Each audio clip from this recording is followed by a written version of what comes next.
ဟုတ်ကဲ့ပါအခုကတော့ကျွန်တော်တို့အင်းဝမှာပေါ့ရေနန်းတော်ဆိုလားမသိဘူးဟုတ်လားကိုရေနန်းတော်လား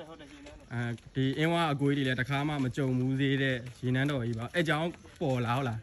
ဒီငလင်းအဲအကြောင်းပေါ့အဲ့ဒါပေါ်လာတာလက်ရှိတွားပြီးတော့မှလေးလာမှာ ဟောလေးလာမှာဟုတ်ရဲ့ လေး ခွ လာဆင်းတာ ကဲအားလုံးပဲဘဝတုဒ္ဒရအောင်လို့အဆုံးထိကြည့်ပေးကြပါလို့ရှင်းလိုက်ကြည့်ပေးပါအောင်နော်ကဲဒါကတော့ line မောင်ကလူတွေရောဗောနော်အကုန်လုံးအဝေးကလူတွေရောဒါဒီကိုကြီးကပြောတာဒါကြီးတိုင်းလို့ကြည်ရတာဗောနော်ကြီးကံပါလို့အခုဒါကတော့နေကန်ကိုကြီးတွေဖြစ်ပါတယ်ကိုကြီးတို့ဘဝမှာလည်းမကြုံမှုသေးဘူးနော်ဒါမျိုးကဟုတ်ကဲ့ပါ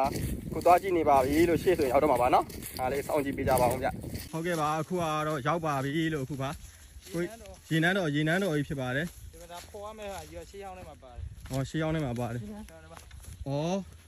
ဒီမှာပါရေနန်းတော်ကြီးပါတဲ့ အောက်ထဲမှာကြံသေးတယ် အောက်ထဲမှာကြံသေးပါသေးရဲ့ ဒီဘက်ထိပဲဒီမှာဒီကြားလေးတော့ဒီတော့တော့ဒီထိပဲဟိုဒီဟုတ်ဟုတ်ပါ ဒါပေါက်လေးဒီဘက်မှာ ဩဟုတ် ဒီကြီးထဲမှာမြုပ်နေတာဒီမှာ ဟုတ်ပါ ဒီမှာ အဲ့ဖော်ရမှာပေါ့ အဲ့ဖော်မယ်လို့ပြောတာပဲဒါကြီးဖော်မှာတယ်အဲ့ဒါနန်းတောင်လိုမယ်နုလိုဟာမျိုးကြီးဖြစ်သွားမှာ ဟော ဖော်မယ်ဆိုရင် ဒီမှာကြည့်ကြပါဗျာရှင်နန်းတော်အဆောင်ကြီးပေါ့ ဒီမှာဒီဥစ္စာဒါကြီးနန်းတော့ ဒါကြီးလေးအဲ့ဒါတော်တော်ဖော်ရမှာနော် ဖော်ရမှာပဲဒါကျွန်တော်ဒီသက်ခုမှမြင်ဘူးလေရေနန်းတော့အဲ့